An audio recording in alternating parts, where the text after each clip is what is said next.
জাহির খানকে 2025 আইপিএল এ আমরা নতুন রূপে দেখতে চলেছি। ক্রিকেটে ভারত আবারও করলো কামান, আর পাকিস্তান সেটি চুপচাপ বসে দেখতে থাকলো। জয় শাহর কোয়ালিটি আছে বস, এটাই অস্বীকার করার কোনো জায়গা নেই। তিনি হলেন সর্বকনিষ্ঠ আইসিসির প্রথম চেয়ারম্যান। নমস্কার, আমি প্রীতিশ আপনাদের স্বাগত জানাই ক্রিকেট স্ট্র্যাটেজিতে। আর কিছুদিন পরেই দিলীপ ট্রফি শুরু হচ্ছে, সেখানে নেই বিরাট কোহলি আর রোহিত শর্মা। বিসিসিআই এর এই সিদ্ধান্তটি মেনে নিতে পারছেন না গাভাস্কার আর সঞ্জয় মঞ্জরেকর। কেএল রাহুল লখনৌতে থাকতে চায় না, সেটি আগেই জানিয়েছিল, কিন্তু সঞ্জীব গোয়েঙ্কা ছাড়লে তবেই তো।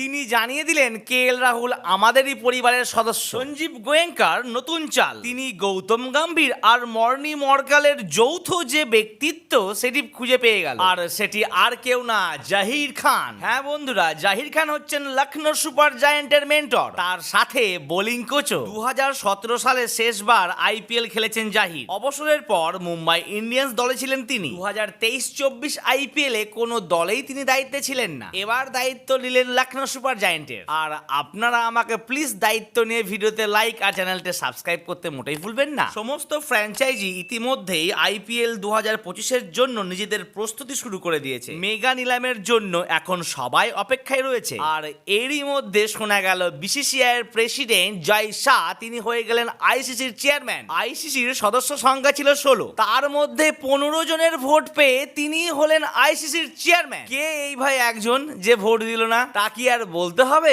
পাকিস্তান।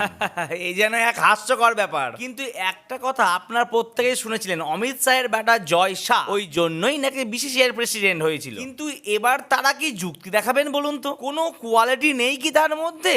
এমনি এমনি আইসিসির চেয়ারম্যান হয়ে গেলেন? তাহলে এটাই প্রমাণিত হচ্ছে তার যথেষ্ট কোয়ালিটি রয়েছে।